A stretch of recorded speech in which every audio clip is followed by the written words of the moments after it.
What's up, Kansas City? Welcome to a brand new episode of Hot Mic with SSJ. Thank you so much for watching on YouTube or listening wherever you listen to your favorite podcast, whether it's Spotify, Apple Podcast, and don't forget, if you're on YouTube, like it, subscribe to it, wherever you're listening to it or watching it, and we have some more episodes coming up for you in the very near future. Right now, I'm excited about this because I've been wanting to do this podcast for a little bit, and we're going to talk some basketball with a couple of good friends of Hot Mic. First of all, one man who needs no introduction, but I'll introduce him anyway. If you know anything about basketball in Kansas City and the history of basketball in Kansas City, then you know our first guest, JaRon Rush, who joins us. JaRon, good morning. How are you? Good morning. I'm doing pretty good. Just excited to take part of this podcast, and I'm really appreciative of you inviting me on. And now, our other guest here is a guy that I've become really good friends with over the past several years. And I met him in a Quick Trip. So that sounds like a weird story. I met him in a Quick Trip. And so I remember one day I was taking my daughter to play in a soccer tournament at the Italian Festival at Zona Rosa. And my daughter really doesn't play soccer. She likes to play basketball. But my friends had asked her, hey, we need an extra girl. And she likes to play sports. She likes to be involved with stuff. And so we were stopping at Quick Trip to get some water and some Gatorade before we went to play an early morning game, because that's what soccer does. You play like at 5 in the morning or 6 in the morning or whatever. And so we're getting ready to play. And Rick Parker comes up to me, I think, and you asked who I was, or if I was Stephen St. John. Right. And so I said, yeah, hey, what's up? And so you said you listened to the show, but then you told me you also coach for a girls basketball team or a girls basketball program. And you asked if my girls play. I said, we do. We play for St. Gabe's, their school. And then you gave me the information about Northland Elite.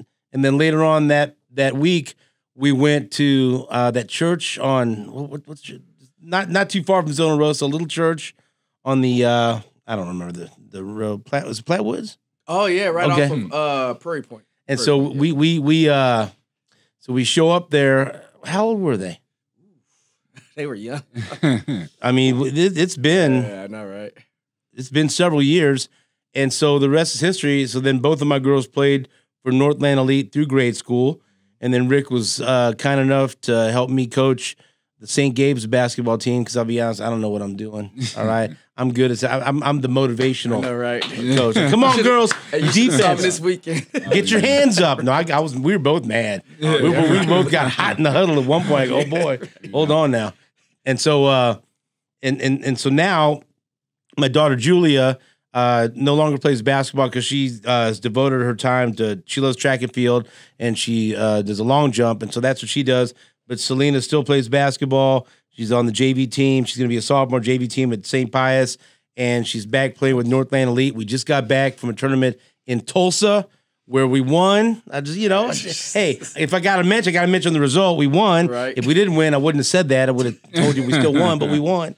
And so Rick Parker, the head coach of Northland Elite, which is now expanded to boys and girls and a whole bunch of teams. I'll let him tell you about that. So Rick, good morning. How you doing? What's up, man? Thank you for having me. This is great. And grab the mic. Get right up on the mic. You can't be too close, but you can be too far. Okay. And so that's my fault. And so let's start with we'll start with Rick first. Okay. Tell me your background in basketball and how you started with your love of basketball, like where you played, where you grew up, and what led you to. I feel like you coach 5 practices every day, and like every weekend you got a tournament.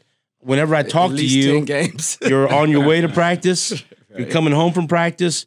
You're at practice. Right. You're at a game, watching the game. You're on the way. You got 2 games at the same time. And so, tell me about your basketball background and what led you to run Northland Elite. So, I don't have a resume like JaRon, of course. Who does? I know, right? But just grew up playing basketball. I was actually introduced to AAU basketball when I met Coach Al Collins. And that's kind of where I kind of met like all the guys, Earl Watson, and like Floyd Hawkins, which is Jeff Hawkins' brother. I was never as good as those guys. but played through high school and stuff. And then just from that relationship, that's how I kind of met JaRon and, looking up to these guys, over the years. And where'd you play at high school? I played at Wyandotte High School for my first 2 years. KCK. KCK. So my mama went to high school. And then I wouldn't play varsity out at Bonner Springs with my cousin, Corey Doss. Yeah. There you go. Yeah. And so AAU, and then so you met some of these guys, and so then how did it end up to where you wanted to become a coach? So it's funny you asked that because I was a parent on the sideline when my daughter when Yu first started. Intern Yu of A New Day with SSJ, one of our bright young interns who is angrily gets up at 5 a.m. to come in and do the show, right? Okay. You've told me she's not a morning person. I go, we'll see. I don't even know she's an afternoon person. Right, so. Right. But you know what? She actually, the last couple of times, she smiled when she got here to work. So I don't know how that, All so right. there we go. Yeah. Progress. Right. No, but how I started Northland Elite is I wasn't even a coach. I was a YMCA parent watching you play. And, of course, I was one of those loud parents on the sideline. So what happened is loud as some of the parents we saw down in Tulsa? I'm like JaRon. I kind of stand up while I'm cheering on my kid and start. Yeah. That's how I really got close with JaRon because I was coaching Tally. But anyway, JaRon, that's another story. We saw some wild-ass parents in Tulsa. Oh, Oklahoma parents. I didn't know if we were going to be able to leave the gym after we won that tournament. But we were all right. Wow. They were not. We've all seen security. That. Right. But just from there, and then one of the coach said, hey, we're going to be out of town. Can you run practice for us? Because the girls listen to you while you over there. Okay, so was this already elite? No. Oh, no, so this was just a YMCA? This was just YMCA. Okay, so that's the same way my kids started playing YMCA. This was YMCA.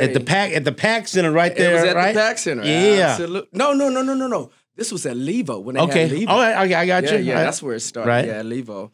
And so I ran practice. Then I ran the next practice when the coaches showed back up, and I ran the next practice after that. You mind covering this game for us? I was like, okay. Mm-hmm. Now, back in, YMCA, you can't steal the ball. Yeah, like that. Right. But the thing is, all it is a motivational thing. Girls that young, so. So how old was she at this point? I think she was in 3rd grade. Yeah. Uh-huh. And you're just teaching them the basics. Yeah, just stuff I kind of learned off, AU, going through, through the process and stuff like that. And then, YMCA got a little too easy for us. So, we started winning. And these were girls. It was just girls. Right. Girls playing against boys, beating all the boys' team. So I said, well, parents, it's time to go to that competitive side, because this is too easy. They're not getting anything. And from there, that's when we tried to go to a competitive league. And we lost every game for 2 years. Oh, wow.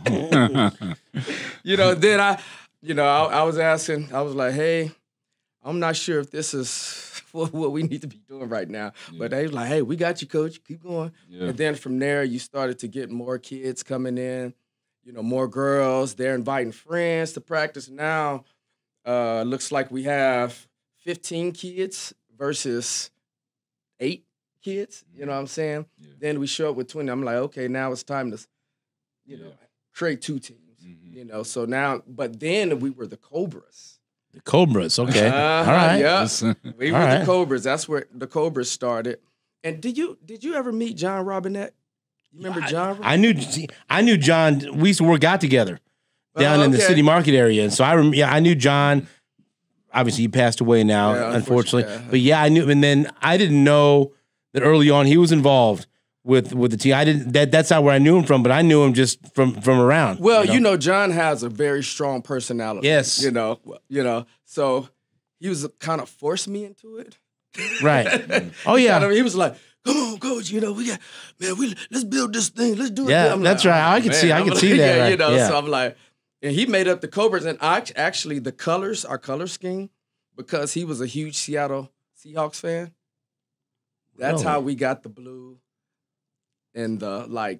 So that was the birth of Northland Elite before us. That's where the color scheme came from. And then it was a buddy of mine that I had lunch with. He said, "Man, you should just come up with a name like Northland Elite." I'm like, "Okay, that sounds there. It is. You know, there it is. There it is. That's kind of how it started. You know, we started out with 2 teams.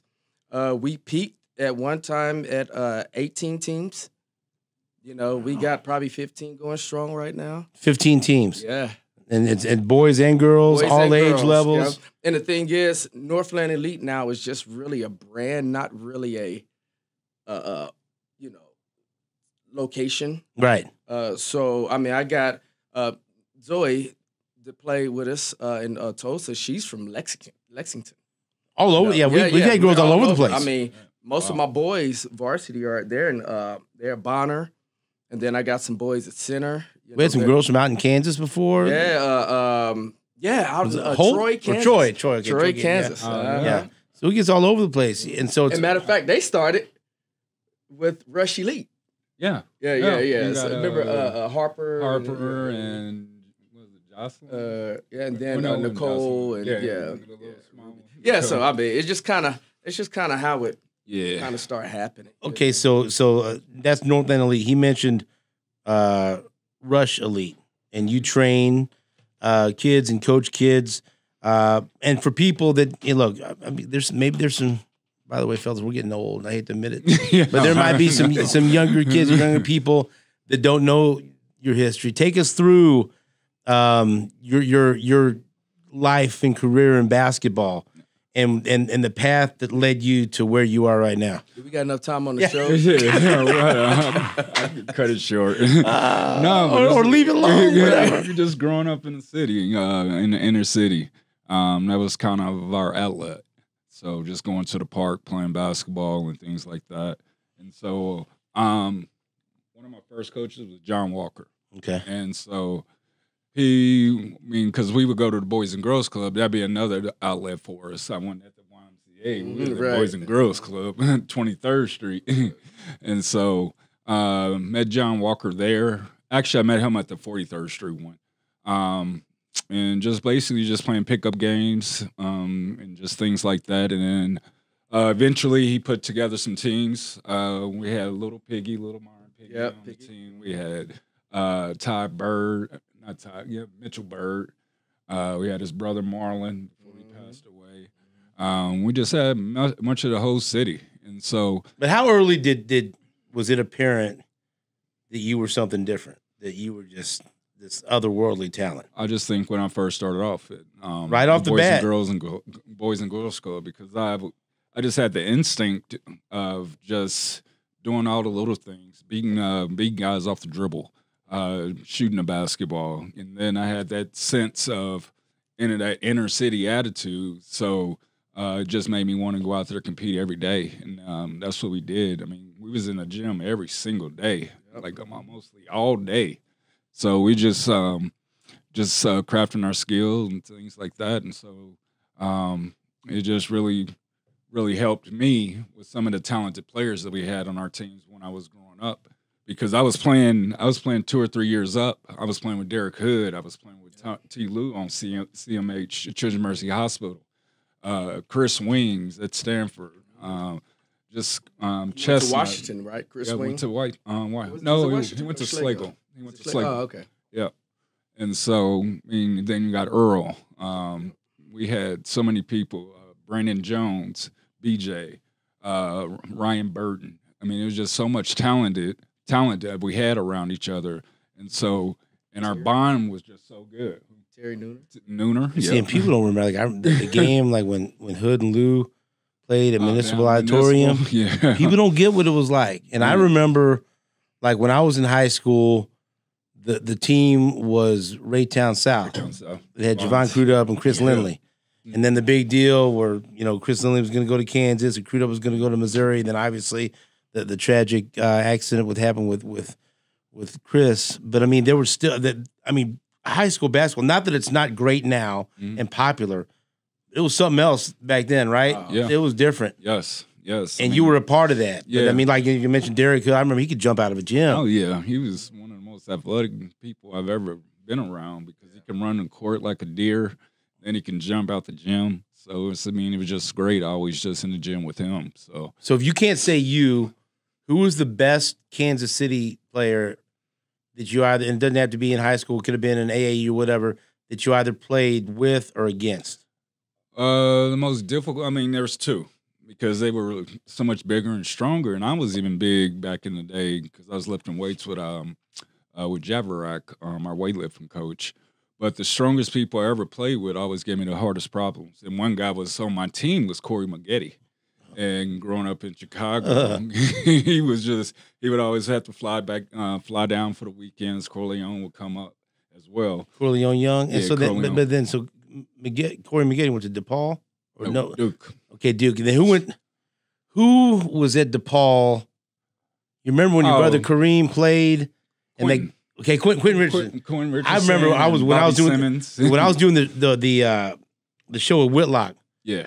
And we went to that game. I think your brother dropped maybe 36 or something against them. But the talent that was on the floor that night, right? And so I don't know why I thought Maggette, but I remember Quentin Richardson. That was an unbelievable game. Yeah. With your brother and Corleone Young. I mean, all these names you're throwing out there. So those are the two that stand out to you, right? Yep. Also, Ron Artest.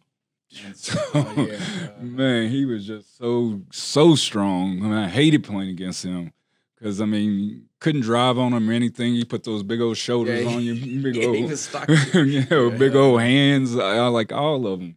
All of them are from New York. Yeah, Elton Brand, Eric Barkley. Man, they smacked us up at Pembroke at one year. I think we lost by 30 or 40. Man, it was like 120 in that Pembroke Hill gym. So, but you did that to a lot of other teams. Yes, around here, right? Yeah, we did. Yeah, I don't think we ever. I don't know when's the last time we lost in Kansas City. We always had to go out of town because we had so much talent. And don't forget, most of the players on our team were superstars in the high school area. And so then we flying in. We also had Mike Miller, who was coming down from one of the Dakota states. So he was coming down every weekend.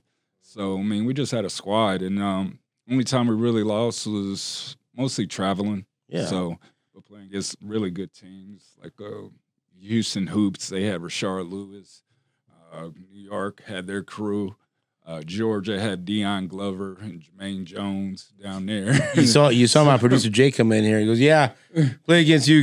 When I was with the Quines, I had 2 points, and he was proud to say it. I had 2. Yeah. We were up at halftime, but then you guys stopped playing around. Yeah. But it was like that. Yes, you know. Nobody in Kansas City was going to compete with you guys. No, not at all. And that was wild. But you guys were like. I was like, you were like rock stars when your games. Yeah. Yes. Everyone would go and everyone would see. What was that like to be in high school and to have that type of attention? I've talked to Tony Temple about this. Different. Yeah. It's football, and also football is different. You got your helmet on or whatever else. Basketball is more intimate. The crowd's on you. They see you. You're out there. What was that like to deal with that at such a young age because you were a star? Well, I really didn't know how to deal with it back then, but I look back on that and realized what we had. We had something special because I didn't think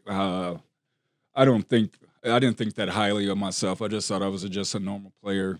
Right in the top 5 in the country, but I didn't feel any pressure. Or anything don't like discount that. yourself. Yeah, I know. You was ranked number 1 your sophomore year. I like how he did it. He goes, normal player. Ranked top 5. Right. Yeah, that was 8th grade when I got that title. So I had it all the way up. I was ranked like 20,000. Yeah. Go ahead. But I just didn't look at it like that because I was always level-headed. Because at the time I was with the Grants, and so Tom and Mrs. Grant, just very laid-back people. And so I kind of got that attitude from them. And also their sons who I was living with. Then eventually, I had my son in high school, so I was thinking about that, worried about that, didn't know how to deal with that as well. So, just basically, I was just out there just playing ball. That's all I was doing. But how wild or out of control was the recruiting process for you? Because clearly you could have gone wherever you wanted to go. You ended up at UCLA. Yep. But that's we talk about this like on the show. We'll talk about this player's being recruited by that team and everything else. But that's so much for a kid to have on their plate and to be making this decision that's going to affect them for the next 4 years and beyond.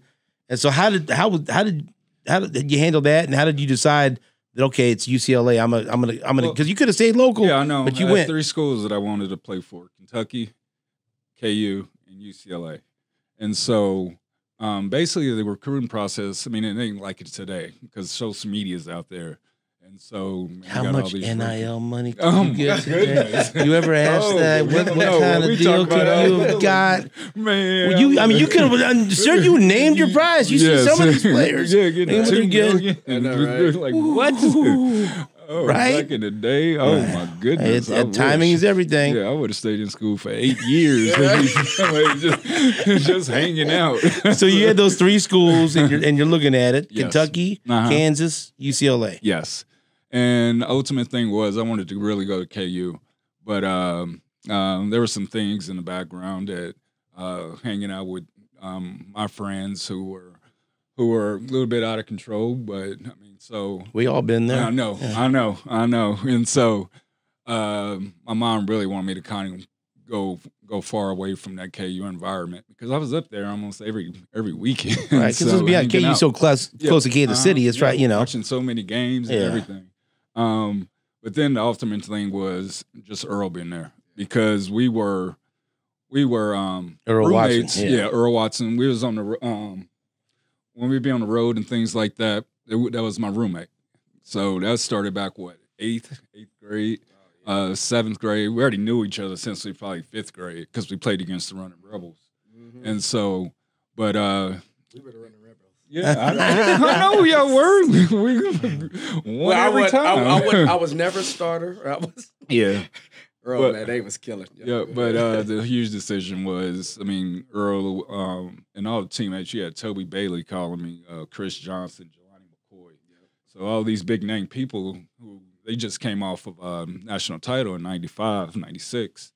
And so, and I just love the school. I mean, it's just beautiful out in California. So, but I think that ultimately I wish I would have went to a smaller school because UCLA is just so big. I mean, you get overwhelmed. You got all the movie stars, you got everybody at the game and just things like that. So I think it was a lot. What movie star sticks out like when you looked over and you're like, oh my God, this person's here? Or like when you got starstruck or yeah, I mean we had a ton of people. Seal was always there, Wilt was there before he passed away.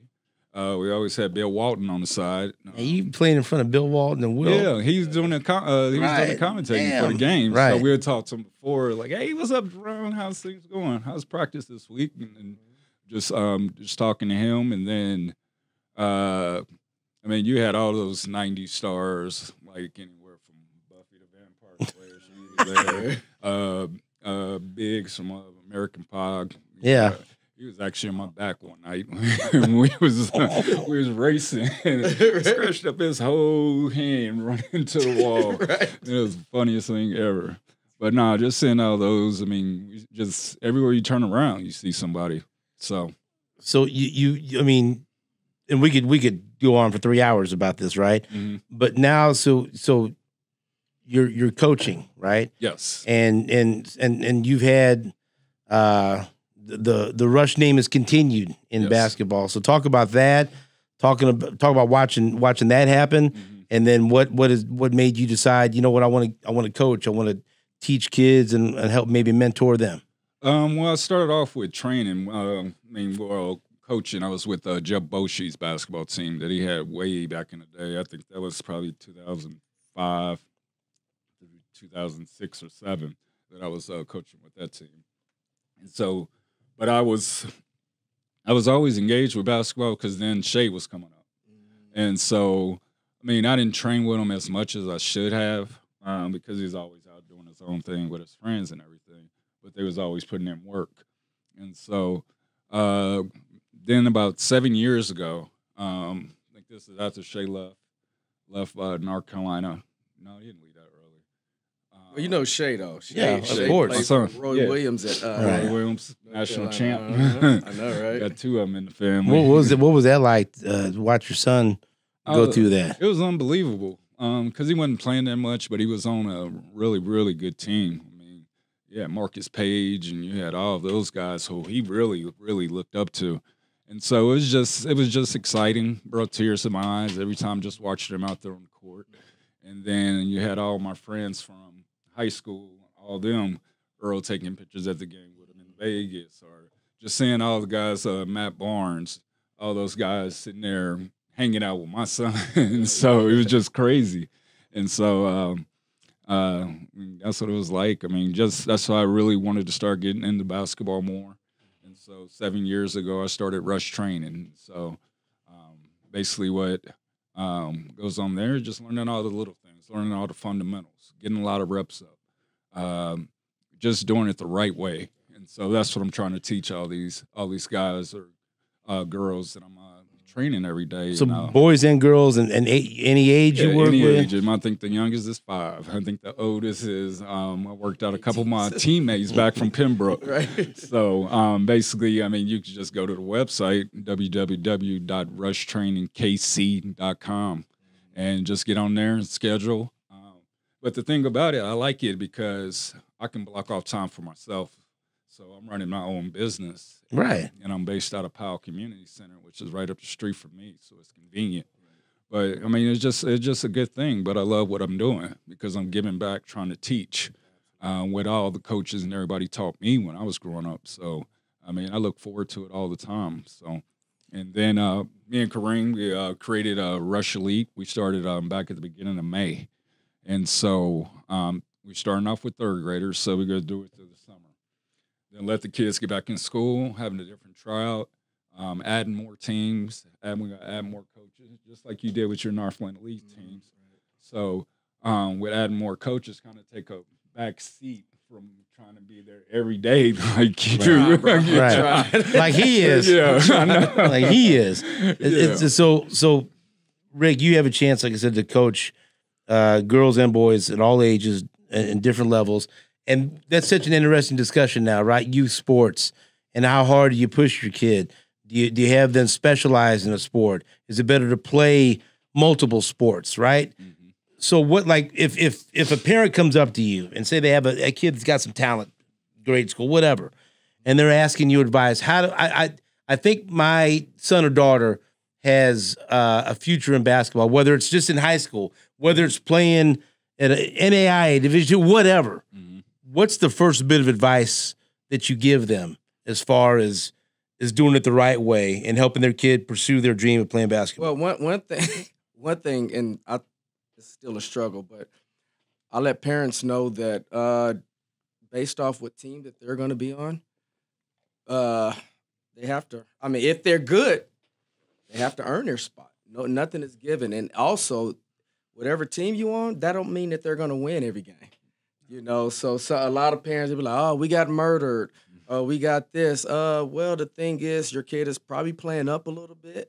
Now, you know, well, can we go to rec? Why do you want to go to rec? Because you're not. I mean, they're dominating rec because that's why you think your kid is good. Right? I'm just being honest, right? Yeah. You know, you're not allowed to steal, but once they hit the other circuit, you know, now you're like, hey, well, they're not doing as good as you thought they were. They need more work. They need more training. They need more, you know, this and that. You know what I'm saying? So and look, I haven't coached as much as you guys, but I've coached enough to where sometimes it's more difficult to deal with the parents than it is with the kids. Yeah. And then to satisfy and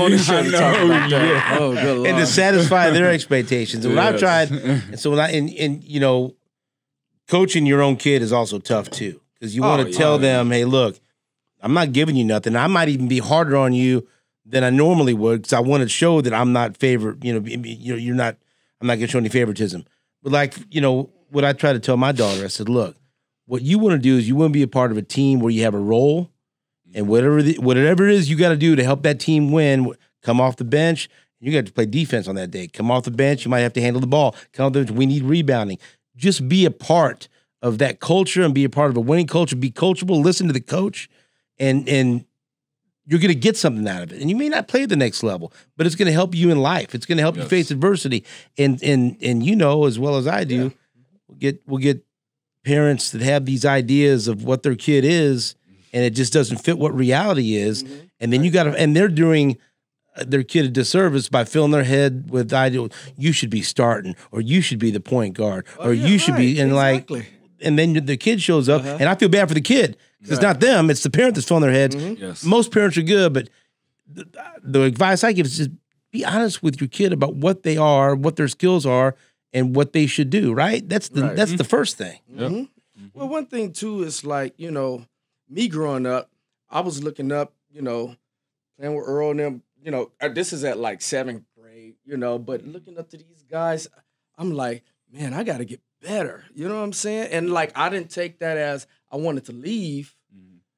I was out there at Kensington Park in Kansas City, Kansas. You remember Kensington? Sure. Yeah, I was out there playing outside or playing in the little gym and stuff like that, just trying to get better because I knew where I wanted to get to, the type of level. And a lot of kids, they have like their phones now. They don't get outside enough, And we us coaches, JaRon and I, even you know who's been working their butts off. Outside of practice. Yes. Or just attitude's so important, right? Oh, yeah. Oh, gosh. Being coachable and having the right attitude. And so, like for you, JaRon, and I thought of this when I knew we were going to be on the podcast. I listened. George Brett talked about this one time when he was the hitting coach briefly for the Royals. Sometimes it's hard for a player in any sport that was great as a player to be able to convey that to kids or try to coach that because they can't do what you expect them to do, or to be able they can't relate. You know what I mean? There's but some coaches are great at it, right? But for you, what's your approach? Say like when you're training a kid one-on-one, right? And you can do all these unbelievable things. And like Rick said, you look up and you're like, you want to try to emulate, but there's things you can do that most kids can't do, right? Yes. And so you have to be able to coach them at their level and have expectations. So how do you handle that? Because it's just you come from the background of being one of the greatest high school players that ever played in Kansas City. I mean, the way I deal with it, I can tell right off the bat who I'm working with, what I need to do, just the little things like that. With most of my younger kids, I'm working on dribbling. I'm working on shooting layups. I'm having them doing wall shoots, just trying to get their upper body stronger, just things like that. Once they get up into the middle school age area, it's a little bit different. Because now I'm putting all the little things. I'm putting in the rocker step. I'm putting in coming off of picks, one dribble to the middle, just all those little things. Not trying to be flashy in any way. I think a lot of coaches or trainers are trying to be a lot flashy, trying to do the Euro step every time and all that. Just go and put the layup. Just go and put the layup in. That's what it all Learn matters. how to shoot the layup first before you can do that. I'm like, what? You doing a Euro step? I don't even know how to do that. I don't. They didn't do that back in our day. No, we didn't have a Euro step. Ginobili Right. came about. So, I just teach them all the little things. Then the high schoolers, I push them a lot. I got one of my kids that came yesterday. He's about to be a freshman at Rockhurst College, right there on Truce. And so his name's Abdul. And so, he's about 6'8", 6'9", and we just work. He's yes sir, yes sir, yes sir. And you love that, and that makes you want to coach them more. Yes, as opposed to the opposite. Like we've coached some kids like. Yeah. You sure you don't want to go to another program? No, they get attitude, right? Because they missed the layup. Yeah, they mad at us because they missed. Right. So another question that I kind of touched on, but I ask you guys both: if do you think kids, like say they love basketball, that's what they want to pursue? Is it good for them to play multiple sports or play basketball year round, just focus on basketball, or do something else? Like maybe play a little softball on the side, or play or run track, or something else to make their maybe athleticism a little bit more multifaceted. Well, my opinion on that is you never try to make a kid decide if they're young. Right. Once they start getting into that high school circuit, and now they're doing like AAU basketball or something like that, now you gotta say, okay, well, scouts, because they got Twitter, they got Huddle, they got all these different platforms. Like, they start following you. Like, just look at Addison Bajorn. Right. And, That's right. she, a lot of colleges was looking at her before she even played one step of high school basketball. And she's an unbelievable player. Yeah, she's great. And I coached her too. It was there you go. all right, but and I know her parents. What's up? Oh gosh. And, but anyway, like, let's talk about my son. Mateo.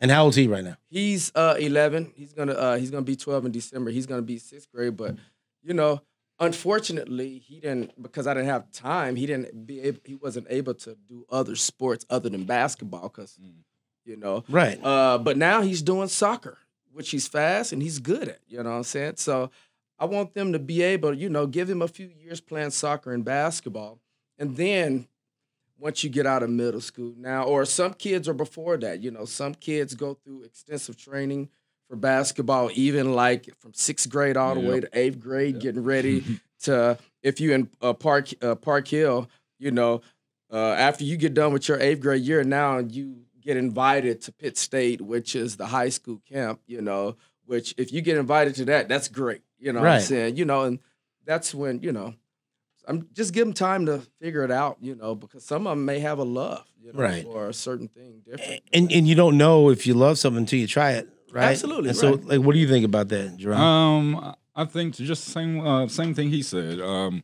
Just because my son, he did a lot of other things besides playing basketball, And it keeps him maybe from getting burnt out if they're just doing the same thing over and over again. Because he was doing soccer, he was doing baseball, water skiing, going to water skiing. I wasn't expecting that one. He said water skiing. All right. He's a skier on the black and double black and all that. Yeah, I ain't never been on skis. I don't know what you're talking about. Either. I never will. Either. That's fine. So that's what I was told. I'm happy for him, but it ain't gonna happen with me. Yeah, but eventually, like when he starts to get in middle school and everything, he saw all the players around him, like little Jacob, Jeriah Horn.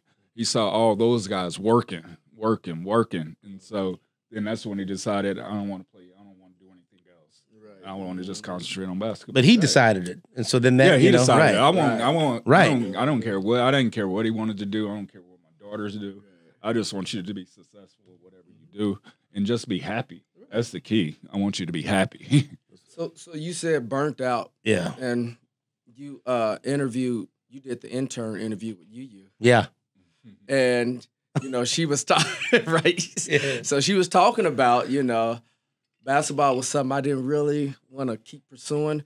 And honestly, and if you've seen her play now, she's very good. She's super good. Right. But she told us she's better than her sister. Okay, yeah. I'm not going to go into that because I want a happy house. Right. So, but like, she had to go to everything, especially when I got more busier, having more teams. Guess who had to be at practice? She had to always be there. Guess who had to play every game? She did, So after a while, yes, and then having to experience other coaches once she moved on from me, playing high school and stuff, that she was like, maybe this ain't for me. I just thought she was tired, So. Oh, I got twin girls. Right. And so, like, Selena's continued her love of basketball. Julia got to a point.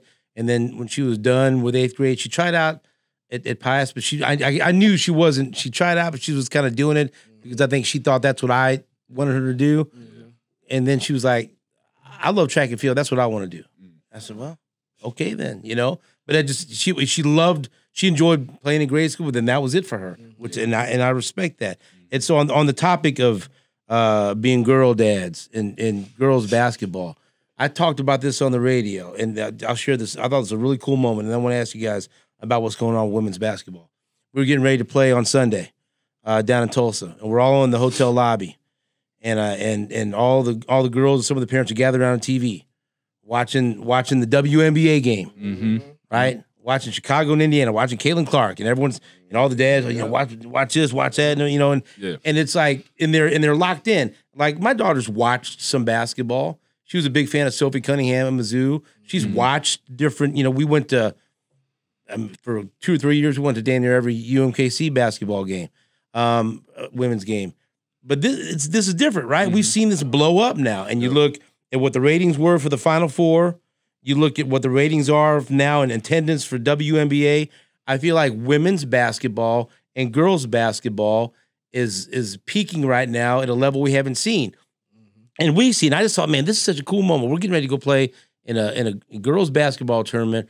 We're watching the WNBA. Everyone's all fired up. The dads are talking to the girls. This is like a cool moment. What have you seen since you coach at these different levels? And I'll ask you both this, how women's basketball has changed over the past couple of years and the popularity has exploded. And we see, and it is not just Caitlin Clark. Oh, this rookie class has been incredible. Yeah. And like when Juju's done at USC and comes to the WNBA, she's gonna be she's already something right. She's already something to watch. Yeah. But I mean, I feel like we're seeing this happen right in front of our eyes, but we see it connect at a different level because we coach these girls. How have you seen this change over the past couple of years and what women's basketball is becoming right now? Well, me personally, is like when I started, that's when the WNBA kind of started, And then I remember watching my first WNBA game. I'm like, man, these girls are tough. Right. You know what I'm saying? And like they get after it. Oh, yeah. And like they fall to the ground. Now, we were spoiled looking for dunks and stuff during the game. Yeah. But these girls really, man, they get after it. Now, like these girls are motivated, I think, more now, knowing that they don't have to follow a Kobe Bryant or LeBron James. They got girls or women, respectfully, right? Women that they can look at, be like, I can do that. You know what I'm saying? And then you like the high school scene not high school, but college scene is really blown up. Just like over the years with South Carolina, they become like incredible, right? Because for a while there it was either UConn or Tennessee or UConn, and then it's kind of opened up a little bit, and then Iowa, and now, like you said, Iowa, South Carolina is like the dynasty right now. So now these girls are more attracted to being able to play college ball, you know what I'm saying, and stuff like that. I think just kind of, oh, Caitlin Clark did this, oh man, maybe I can, Yeah. I think more and more girls are becoming more committed to basketball. To the basketball game. And they see a path too, and like, because even like just for this rookie class alone, we talk about Caitlin Clark, but Angel Reese, Cameron Brink, who just unfortunately had a torn ACL. Yeah. But when do you remember a time like a rookie class where we had so many different players that are getting talked about like that, that are legitimate? Like, I'm going to watch a game because I want to see her. I want to see her. It's just it's different now. Yep. Hugely different. I think with social media and everything, they're seeing these girls off the court, and just wanting to be like them. They see, all the things that they're doing. They're in there working out. They're in there playing pickleball. They're in there doing all the things to make them a better basketball player. Mm-hmm. So I think I'm not saying that a lot of girls didn't come out like when the WNBA started, but I just think it's taken over here in this country, and so which is a good thing, and everybody's talking about it. So hopefully they continue to grow and grow and grow. And so even the girls' nationals that we're going to be going to down in August, like I've been doing it for like probably about 6 years. Every year, the girls' teams. So you're seeing the numbers go up. Grow. Mm-hmm. The first year we did, I think it was like 800 girls' teams. Second year we did it, I think it went up to 1,000 or something like that. And like over the years, and like so, my rep that I talked to as far as getting us to the nationals and all these tournaments. He said, "Yeah, we're looking at 2,000 girls' teams this year in OKC for the nationals." Wow. You know what I'm saying? So that's why I'm saying that you see it from that it's growing, perspective, like crazy, right? And just like the number of teams that you have to, like how many teams are you responsible for coaching right now? Like I know you've got other coaches or whatever, but like where you feel like you have to go to the game or have to go to the practice because it's at all times. Well, I'll say this, we all work hard, even parents work hard, Oh yeah, it's a lot of work, but the thing is, I try to make myself available.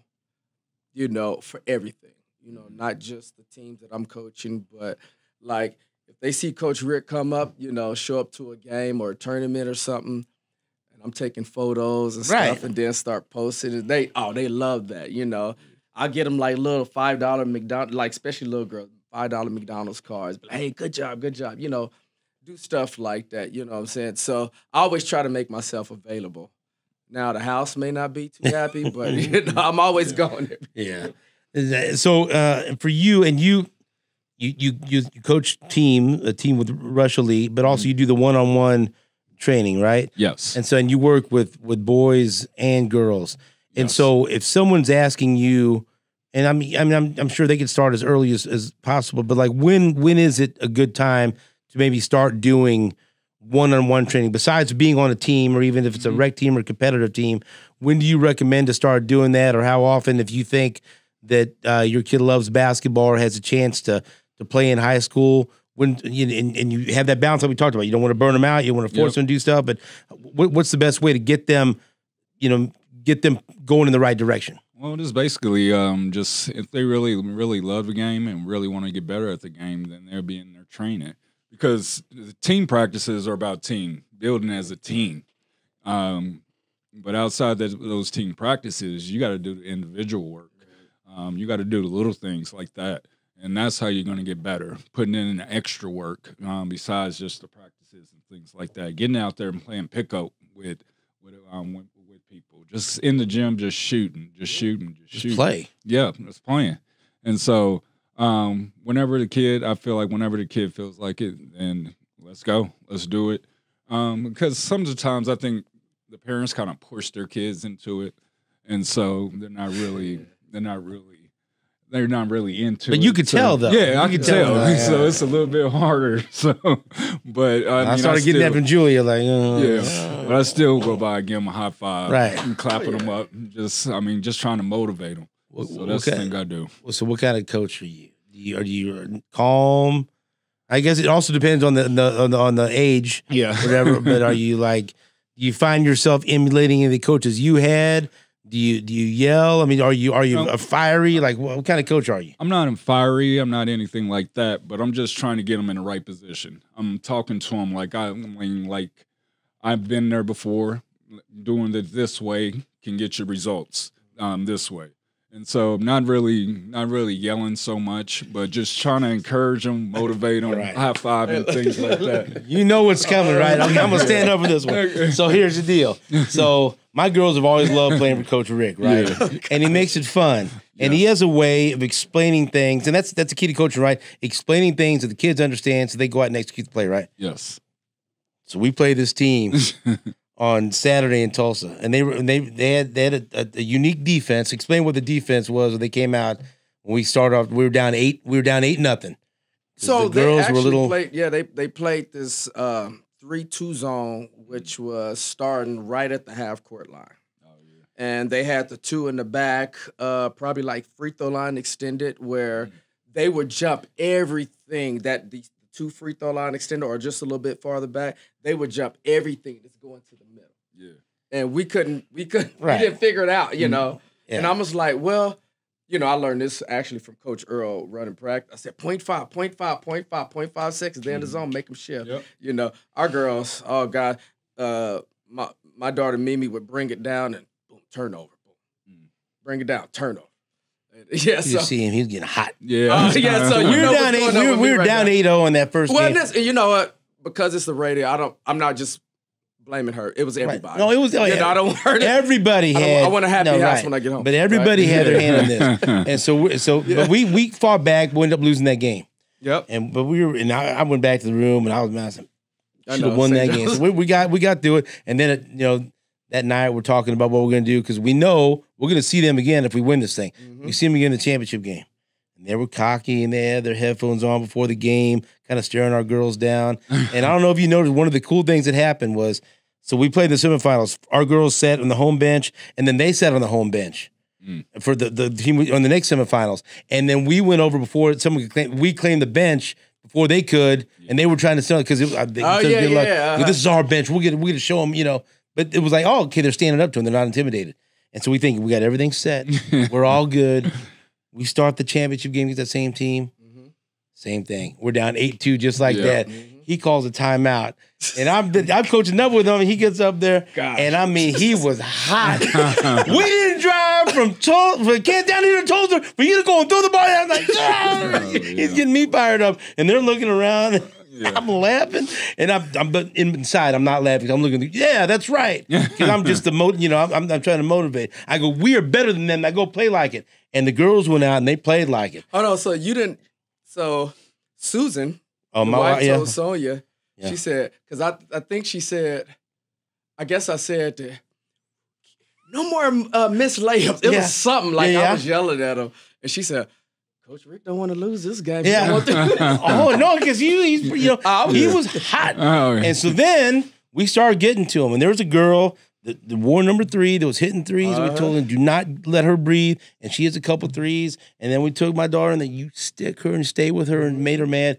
Long story short, she got thrown out of her huddle. She was crying. That coach was losing his mind and yelling, and the parents were yelling. And then we kind of got to see the bad part we were talking about. Yeah. Hey, this is one thing to motivate, and you were yelling in the motivation. He was just he lost and then he lost control of his team. Yeah. And they were throwing stuff and crying, and parents and they yelling, dribbling the ball down. And one girl threw the ball down. She got mad because nobody was getting open. But but my point to all that is, there's a line, right? When you're coaching kids, you want to motivate them, you want to get the best out of them, you want to be stern at some point, but you can't go crazy like that, because then you lose the kid, and then that's not fun for anyone anymore, right? True.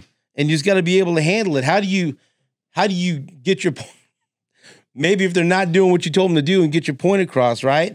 Like how do you because you want them, look, you want kids to be tough, you want kids to learn how to face adversity, but you know this, it's different now coaching a kid to what it was 20 or 30 years ago. Yes. It's just different, right? Yeah. And so how do you want that kid to be tough, you want that kid to face adversity, but also you want them, you don't want to push them away. No, right? you don't. Because, I mean, the thing is, you're just trying to motivate them. You're trying not to crush them. And just have them lose all their confidence. So I'm always there encouraging them to do this. Let's see if we could do something like this. Just the little things like that. And so just try not to crush their spirits or anything like that. But I'm a motivator. I don't yell or anything like that. But just trying to show you the right way to do things. And it was also fake because you don't yell that often. You don't do it that often. When you did, like even the Coach Rick wants to win this game. Like I was like, Coach Rick wants to win. Let's go. And so for you, do you change your style? What you almost have to, right? If it's like 3rd or 4th grade to middle school to high school, that's not easy to bounce around and coach all those different levels. A light switch, especially going from say my 3rd grade girls to coaching starting with my varsity boys and then going next game I'm coaching my 3rd grade. You know what I'm saying? So it's like a light switch. You gotta. But one thing what I've been telling the kids, I learned this from a coach, because I kind of study just coaches. It's like one thing I've learned that I tell them, you should be afraid if the coach isn't aggressive on you, or if he's not pushing you, or if he's not yelling. Because he's not invested. Right. Now, once the coach stopped doing that, that means that he don't trust you. He know that you aren't going anywhere. And doesn't think you're listening. Right.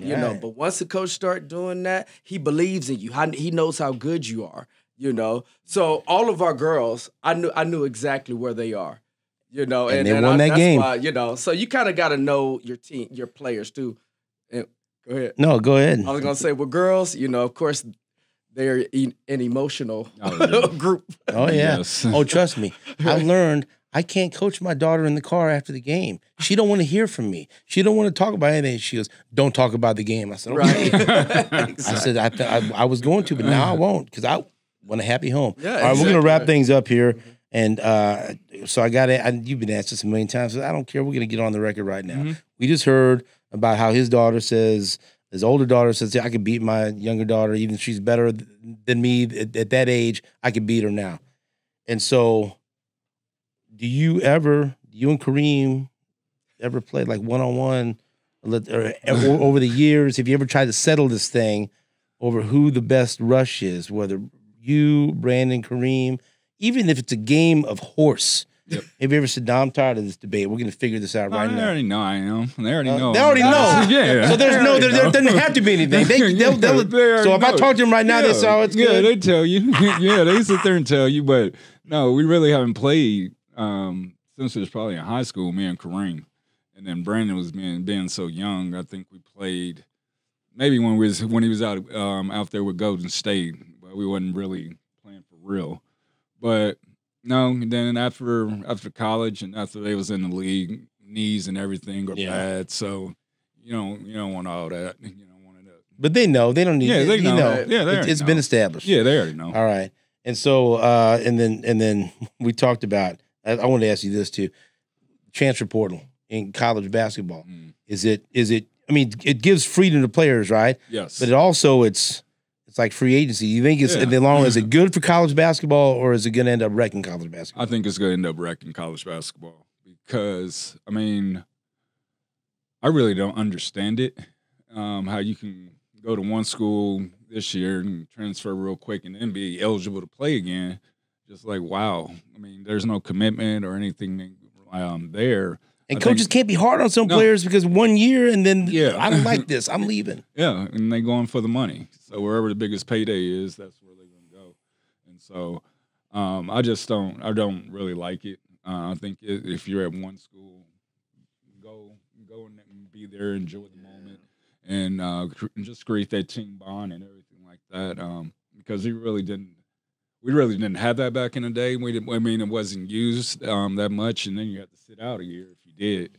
And so, but I mean, you got a player transferring 1 year to this one, next year to another one, next year to another one. Like, where's your 3 or 4 chemistry? Yeah, no chemistry at all. I mean, that's why KU is losing because they bring in everybody. They make Rick mad now. And I was about to say, you've been talking about JaRon and Kareem all day. You didn't say nothing about Brandon. I did finally. Last at the end of the show, about 2008. Yeah, Brandon was here KU last national week. Championship. He was there last week. You go to KU. So tell people that are listening or watching, you said players from all over, if they're interested in playing for Northland Elite, what's the best way to go about it? How do they do it? So just go to kcnle.com, and on the first page, you can go ahead and just fill out the form. And then actually everything comes to me. I will reach out to you individually. So sorry for the ones I haven't reached out to yet. There's people out there, and I sent this. There's a lot. And I know, because apologize. there's a lot of people that come to me. You know any team? That's right. Partners And the with cool Northland thing Elite. because Rush Training is like a partnership. You can actually go on the same website and you can sign up for training for Rush Training as well. Hey, look, and my girls will play for you, and you changed their approach to basketball, and they love playing for you. I can't give a higher recommendation. Oh, thank you. We become good friends, and you allow me to say, give such important advice on the bench, like keep your hands up, girls, rebound the ball, Right. shoot the ball, and that's my input because it's very good. Yep. And for you, and just so JaRon, same thing. And so what? Availability, any age, any level for you to train? Any age. Availability is always there. I'm there Monday through Friday. There's some times that are blocked off because they have things in the morning, but I'm doing it all the way up at 8 a.m. To all the way to 9 p.m. And where do you train at? Powell Community Center is right there in Mission, Kansas. So okay. 6200 Martway, Mission, Kansas. All right. So that's where I do all my training at. And he can come up north if you have any players.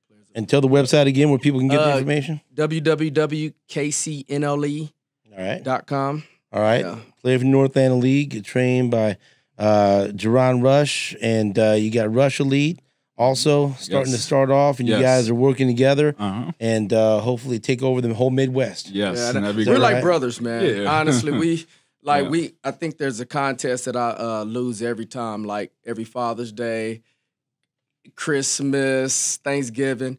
He always called me first. Hey, man. No, you called in the morning down in Tulsa. Yeah. I think I got you one time.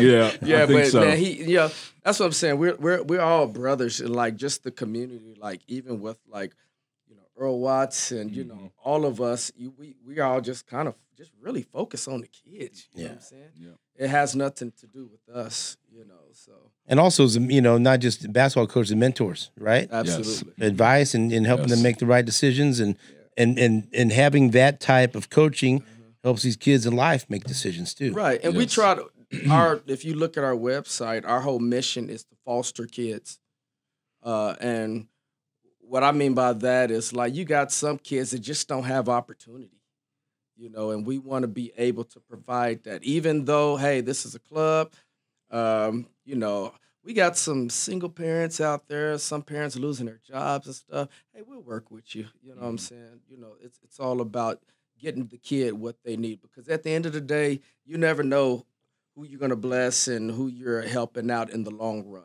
They're gonna remember you forever. You know? Hey, dude, I've seen you do that, and I know that you make it available to everyone. All they got to do is want to do it, right? Absolutely, and have the right attitude. All right, Rick Parker, yes, sir, and JaRon Rush. No, we're gonna have to do this again. Oh yeah. All right, because there's a lot more. I feel like we talked about training kids and everything. Now we'll get into some basketball stories next time. Okay. Yep. Maybe some trash talk on some people or something. I don't know. What else. That's Rick Parker. That is JaRon Rush. My name's Stephen St. John. This has been Hot Mic with SSJ. Until next episode, the microphone is off.